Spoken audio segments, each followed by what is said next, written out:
നമ്മളൊരു വീട് വയ്ക്കുമ്പോൾ പലതരം ഫൗണ്ടേഷൻസ് ചൂസ് ചെയ്യാറുണ്ടല്ലോ.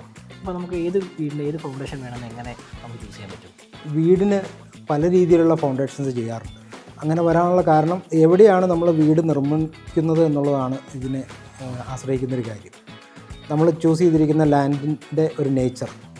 പല ഫൗണ്ടേഷൻസ് ഉണ്ട്. ഇപ്പോൾ നമുക്ക് നോർമലി റബിൾ ഫൗണ്ടേഷനുണ്ട്, അതല്ലെന്നുണ്ടെങ്കിൽ കോളം ഫുട്ടിങ് വെച്ചിട്ടുള്ള ഫൗണ്ടേഷനുണ്ട്, നമുക്ക് റാഫ്റ്റ് ഫൗണ്ടേഷൻ ചെയ്യാം, പൈലിങ് ചെയ്ത് ചെയ്യാൻ പറ്റും. അപ്പോൾ ഇത് എങ്ങനെ വേണം എന്നുള്ളത് തീരുമാനിക്കുന്നത് ശരിക്കും പറഞ്ഞാൽ സോയിൽ ടെസ്റ്റ് ചെയ്ത് കിട്ടുന്ന ആ റിസൾട്ട് വെച്ചിട്ട് സ്ട്രക്ചറൽ എഞ്ചിനീയേഴ്സ് അനലൈസ് ചെയ്തിട്ടാണ് ഇത് തീരുമാനിക്കുന്നത്. ഇപ്പം നമുക്കൊരു കോമൺലി നോക്കിക്കഴിഞ്ഞിട്ടുണ്ടെങ്കിൽ നല്ല ഉറപ്പുള്ള ഒരു വെട്ടുകളുള്ള ലാറ്ററൈറ്റ് ആയിട്ടുള്ളൊരു ലാൻഡാണെന്നുണ്ടെങ്കിൽ നമുക്ക് നോർമലി നമ്മുടെ റബിൾ ഫൗണ്ടേഷനിൽ ചെയ്യാൻ പറ്റും. കുറച്ചുകൂടി ഒരു ലൂസ് സോയിലായിട്ടുള്ളിടത്ത് നമുക്ക് റാഫ്റ്റ് ഫൗണ്ടേഷൻ ചെയ്യാം, അല്ലെങ്കിൽ കോളം ഫുട്ടിങ് ചെയ്യാം. ഇനി ഒരുപാട് പാടോ അല്ലെങ്കിൽ ചതുപ്പ് പോലെയുള്ള സ്ഥലങ്ങളിലാണെങ്കിൽ അത് പൈലിങ് തന്നെ ചെയ്യേണ്ടി വരും. ഇതിനെല്ലാം തീരുമാനിക്കുന്നത് സോയിൽ ടെസ്റ്റാണ്. അപ്പം അത് ഏത് വേണം എന്നുള്ളതിനെ ആശ്രയിച്ചിട്ടാണ് നമ്മൾ ഈ ഫൗണ്ടേഷൻ ചൂസ് ചെയ്യുന്നത്.